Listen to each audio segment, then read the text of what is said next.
This is a little bit more comfortable. It was a little wet out there. Hello. Hello, sir. Go ahead. So, President Trump, what's harder? Peace in the Middle East or ending a government shutdown? Well, I think the hardest is this. This has been going on for 3,000 years. The shutdown's only been for 10 days. So I think the shutdown, it's gotten to be almost customary, but we're taking care of it. We've got the military paid in full, and we're doing a lot of things. We're ending some programs that we don't want. They happen to be Democrat-sponsored programs, but we're ending some programs that we never wanted, and we're probably not going to allow them to come back. I think they made a mistake. I think they made a big mistake. This is really a Schumer shutdown because he's become sort of irrelevant, and he wants to make himself relevant again. And in terms of the politics of this historic peace deal that we're on the way to go sign right now, you would think it's good for everybody, but at a rally this weekend, they were cheering for you and they were booing Netanyahu. What's up with that? I don't know, but we're going to make everybody happy. The one thing I can tell you is everybody is happy, whether it's Jewish or Muslim or the Arab countries. Every country is dancing in the streets, and it's a point in time I don't think you'd ever see it again. They've never seen it for 3,000 years. If you like one group, you don't like the other group. And if you like the other group, you don't like the first group. And this is the first time they've ever seen where everybody is unified, because as you know, we're going to Egypt after Israel, and we're going to meet all of the leaders of the very powerful and big countries and very rich countries and others, and they're all into this deal. Everybody's into it. It's never happened before. So I would say this is a lot tougher, but we'll see how it all works out. Mr. President, Benjamin Netanyahu, the Prime Minister, has not gone so far as to say the war is over. In your view, is the war between Israel and Hamas over? The war is over. The war is over, okay? Do you understand that? Mr. President, is the ceasefire going to hold? Are you confident the ceasefire will hold? Say it. Are you confident that the ceasefire is going to hold? I think so. I think it's going to hold. I think people are, a lot of reasons why it's going to hold, but I think people are tired of it. It's been centuries, okay? Not just recent, it's been centuries. I think people are tired of it. Yeah, the ceasefire is going to hold, and it holds. Mr. President, what will Gaza look like a year from now? The international stabilization force that's part of It'll be the... a good, strong force. When will that go? I don't think it's going to have a big impact because I think barely we're going to have to use it. I think people are going to behave. Everybody knows their place. It's going to be great for everybody. It's going to be great for the surrounding countries, Arab, Muslim, all of them. It's going to be great for Israel. Everybody is happy, and I think it's going to stay that way. Peter. And if the ceasefire does hold, how long until we get to the part of the 20-point peace plan where developers can go in and make Gaza the Riviera of the Middle East? Well, I don't know about the Riviera for a while, because you take a look at what you have. You have to get people taken care of first. But it's going to start really essentially immediately. I mean, they're going to have to start by removing a lot of the structures that you see that are down to the ground. I mean, it's blasted. This is like a demolition site. Almost the entire site is. So you have to get rid of what you have there. You have structures that are very dangerous. They're falling down. If they haven't fallen, they're going to fall down of their own volition. So that process, Peter, is going to start pretty much immediately in that way. Like a year from now, in your view? Well, a year, that's very quick. But over the years, it'll look very good. It'll be, it's got the first chance it's had in centuries of being peaceful. It's always been a very, very strange area. It's always been loaded up with problems, religious problems, problems like no other place probably in the world. And I think it's going to normalize. All you can say, if it normalizes, that would be fantastic. Government structure, sir, that you have set up in that peace plan, how soon will that new governing body be in place? Very quickly. And everybody wants to be a part of it. You're talking about the Board of Peace? Right. Tony Blair, yourself. Everybody wants to be a part of it. I've had calls from all of the leaders of countries. They all want to be a part. I mean, the leaders themselves, they're not going to send somebody. They want to be a part of it. Do you know who's going to be a part of it yet? I do. Can you share? No, not yet. It's a little bit. Have you spoken to Tony Blair about it since the? I'm going to take your ear things out. Have you spoken to Tony Blair about it? I have. You know, I want to find out that Tony would be popular with all, because I just don't know that. And I like Tony. I've always liked Tony, but I want to find out that he's an acceptable choice to everybody. What guarantees have you been able to give to both the Israelis and the Arab countries? We have a lot of guarantees. The Israelis are very concerned. We have a lot of verbal guarantees too. And I don't think they're going to want to disappoint me. I have a lot of verbal guarantees that aren't down in writing, but they were given to me, and I believe they're going to be held very strongly. That's why I think it's going to be successful. Mr. President, you had to. Oh, look who we have. Hi, Katie. Let me shake you. Good to see you, Mr. President. Good to see you. I'm sure you've seen reports of Hamas rearming, instituting themselves as a Palestinian police force, shooting rivals. What is your message to We are Hamas? standing because they do want to stop the problems, and they've been open about it, and we gave them approval for a period of time. You have to understand, they've lost probably 60,000 people. That's a lot of retribution. They've lost 60,000 people, and the ones that are living right now were, in many cases, very young when this all started. And we are having them watch that there's not going to be big crime or some of the problems that you have when you have areas like this that have been literally demolished. You know, you have 2 million people, and probably it'll be less than that, but you have close to 2 million people going back to buildings that have been demolished. And a lot of bad things can happen. So we want it to be safe. I think it's going to be fine. Mr. President, you had. Who knows for sure, Katie? But I think it's going to be fine. Mr. President. Yes. Hi. What is the latest that you've heard about hostages, when they will be released? Do you expect to meet with Well, I any hear of the them? hostages might be even a little early, but I don't want to say that.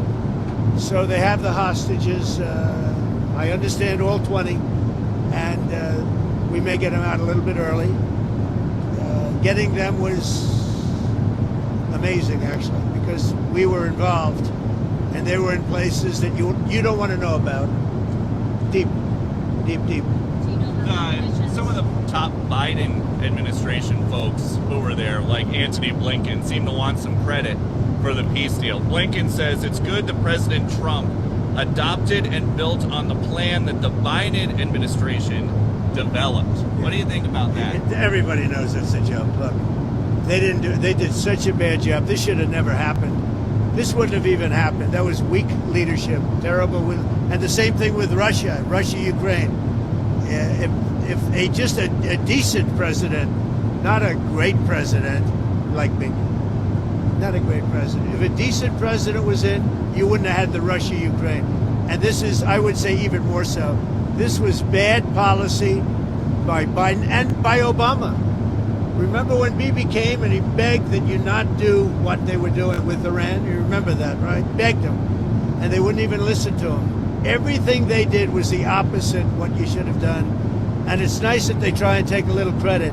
That was years ago, and the mistakes were made years ago, and it was both by Biden and Obama. And so what did you do so differently? Because I know a lot of it was behind the scenes. So what did you do so much differently than Joe Biden to end the war? I resonated with the Arab leaders, the Muslim leaders, and the Jewish leaders. For whatever reason, you tell me why. You know, he said that in my first news conference, I answered more questions of him than Biden did in 4 years. And I think that's pretty close to being true. Now, there were no Pinocchios in the fact check. None. That's right. President, your relationship with Prime Minister Netanyahu has been through some ups and downs. You had to get a little tough on him. Where is that relationship now, and can you tell us about it? It's very good. He just put me up for the Nobel Prize. So, you know, I don't know what it means with the Nobel Prize, but he put me up yesterday for the Nobel Prize that I should get it.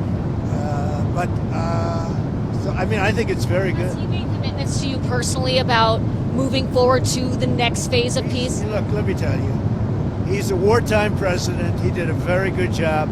I had some disputes with him, and they were quickly settled. I can tell you that. But as far as I'm concerned, I think he's done a great job. I think he was the right person at this time.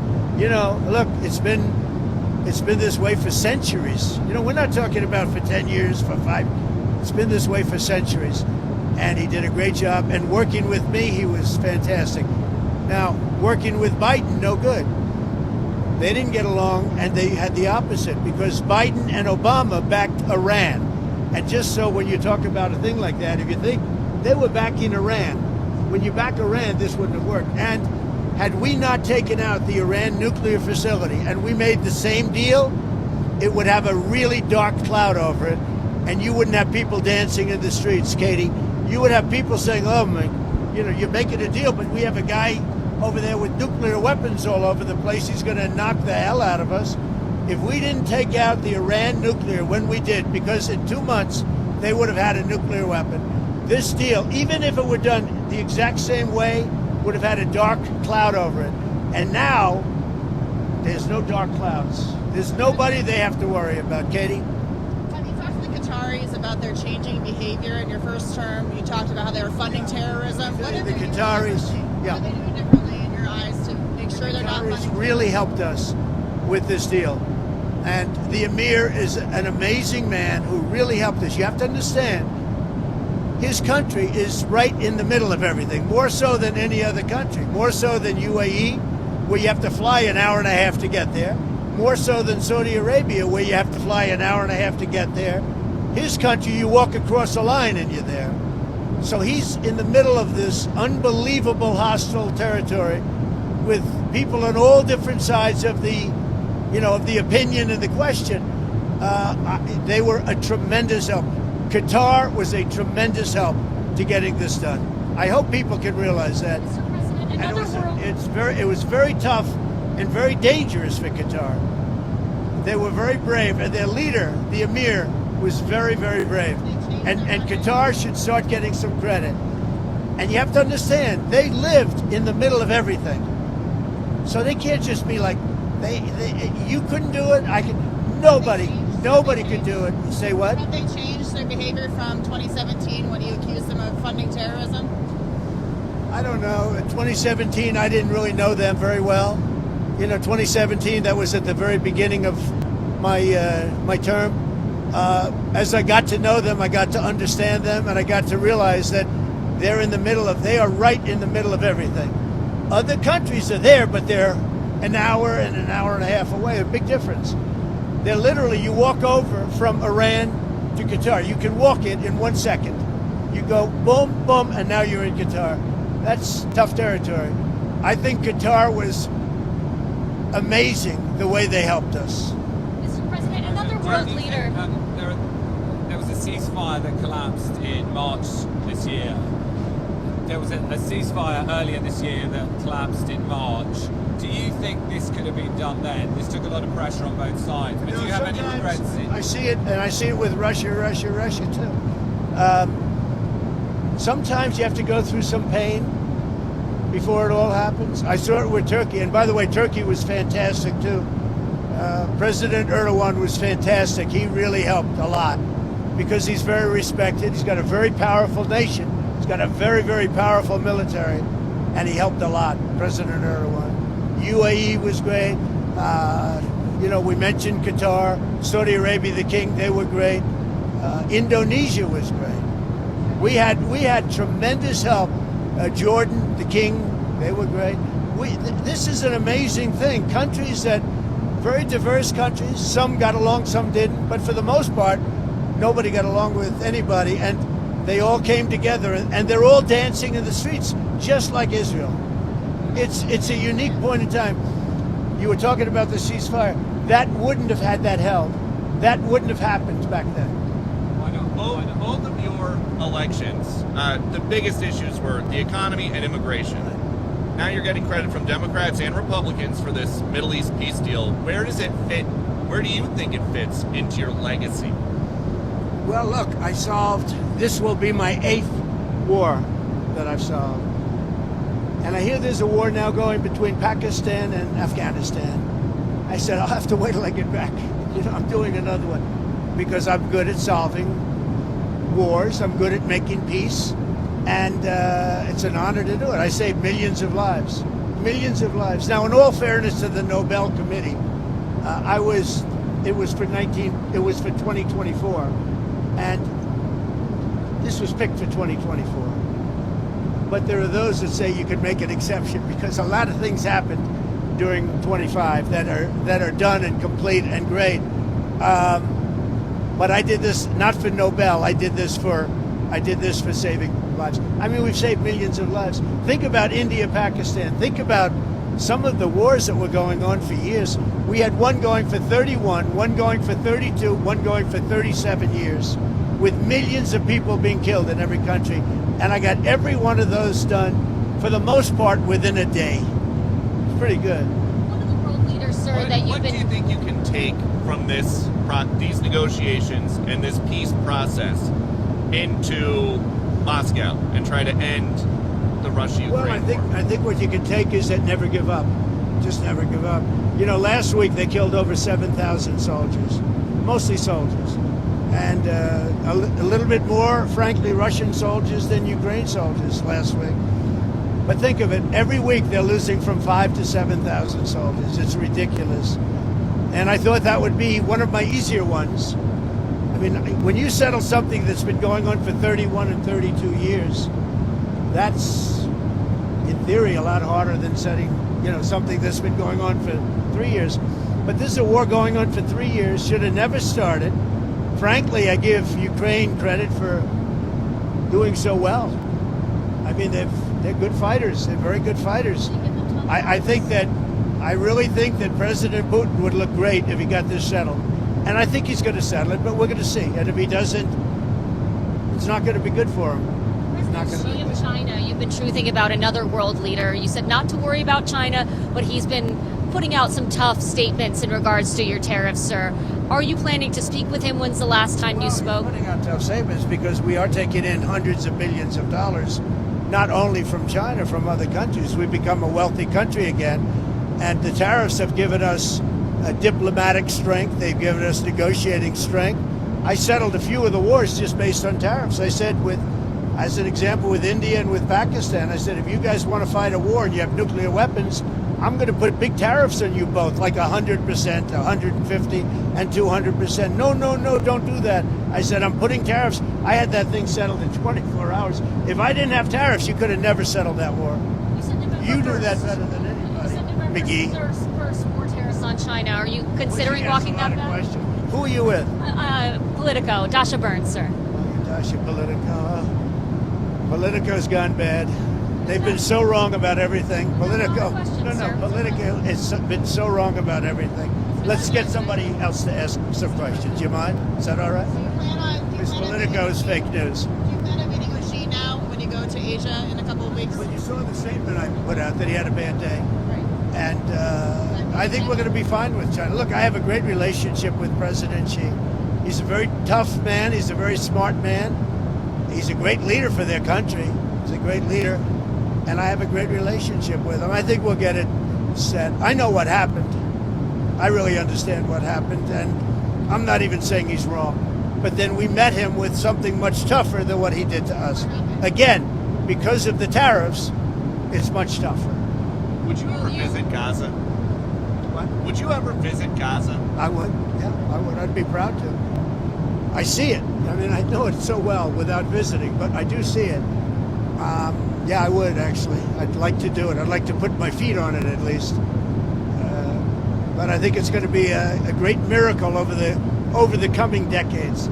And if you go too fast, that's not going to be good. You have to go at the right speed. You can't go too fast. Mr. President, Who are you with? I'm BBC, Tom Bateman, BBC, with the radio call.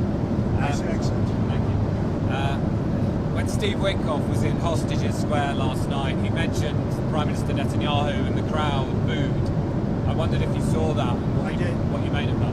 I also saw the crowd cheer when he mentioned Trump, like really cheer, and it's an honor.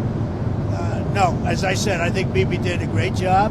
I had some words with him a couple of times where I didn't agree, and he was always, he was the right guy at the right time. But are you confident, because many Palestinians will be concerned that after the hostages are handed over, that Israel might restart the war for some reason? I'm not worried about anything. I think we have a great deal, and it's a great deal for everybody. You know, a great deal is a deal where everybody's happy. In every country, they're dancing in the streets. That's a great deal. It's a unique period in time. So President, November 1st, 100% tariffs on China is what you said. Is that still the plan? Yeah, right now it is. Yeah, let's see what happens. You know, for me, you know what November 1st is? An eternity. November 1st is an eternity for me. So there's For somebody else, it's right around the corner. For me, when I hear November 1st, it's an eternity. Go ahead. You had talked a couple weeks ago, you were doing an interview, and you talked about how you hope to end the war in Ukraine because it might help you get into heaven. How does this help? Does this help? I mean, you know, I'm being a little cute. I don't think there's anything going to get me in heaven. Okay, I really don't. I think I'm not maybe heaven bound. I may be in heaven right now as we fly in Air Force One. I'm not sure I'm going to be able to make heaven, but I've made life a lot better for a lot of people. And you know, as an example, had the election of 2020 not been rigged, you would have millions of people living just in Russia, Ukraine alone. That would have never happened, and it didn't happen for 4 years. And I knew Putin very well. It was the apple of his eye. All the things I've said would have never happened. We had an incompetent administration. We had an incompetent president. And because of a crooked election, millions of people are dead. And by the way, the Israeli thing was much harder to get settled because of the past administration. Okay? Rest. Enjoy yourselves. Say hello to your boss. And I'll see you guys, right? Good. Sir, before you go, can you tell us about your conversations with President Zelensky? Did you talk about We had a very good long-range conversation missiles? this morning and yesterday. And he basically would like to, as you know, we are not sending any weapons. We're sending them to NATO, and NATO is paying, which is a big difference between Biden and Trump. Because Biden gave them $350 billion, and we didn't. We gave them nothing, but we gave them respect and some other things, frankly. So we talked about weapons, and the weapons are sent to NATO, and NATO then sends us a check. They pay for them in full, and they would need more weapons, and we're looking into doing that. We hope we're going to be able to provide them. You know, our country needs weapons too. We can't give so many weapons that we don't have weapons. You never know what's going to happen. Who knows what's going to happen? But NATO pays us 100% for the weapons, and then they send them into Ukraine. And we talked about the weapons they need, what kind of weapons. They need Patriots very badly. They'd like to have Tomahawks. That's a step up. They'd like to have Tomahawks. We talked about that. And so we'll see. Well, I don't know. I might have to speak to Russia, to be honest with you, about Tomahawks. Do they want to have Tomahawks going in their direction? I don't think so. I think I might speak to Russia about that, in all fairness. I told that to President Zelensky, because Tomahawks are a new step of aggression. Right? You understand that very well. Are you Okay? saying that you will speak to Putin first about And I Tomahawks? might talk to him. I might say, look, if this war's not going to get settled, I'm going to send them Tomahawks. I may say that. The Tomahawk is an incredible weapon, very offensive weapon. And honestly, Russia does not need that. They don't need that. Yeah, I might tell them that if the war is not settled, that we may very well do it. We may not, but we may do it. I think it's appropriate to bring up. Yeah, I want to see the war settled. Thank you very much. Tell them to be honest and not honest. Hey, sir, talk to Caroline. She'll vouch for him. Okay. Thank you. Thanks, President. Thank you. My first time on the plane. Oh, really? Oh, yeah. What do you? He flies private. Yeah. He's doing pretty well, huh? So who's going to be the head anchor at CBS? Not Nora O'Donnell. I don't believe it. You know, there's a story that they're going to. I don't believe it. What do you think of Mary Well, I tell you Weiss? what, Larry Ellison is great, and his son David is great. They're friends of mine, they're big supporters of mine, and they'll do the right thing. They're going to make CBS. Hopefully, they called it the Tiffany Network, and it's got great potential. CBS has great potential. Thank you all. Thank you. Thanks, President.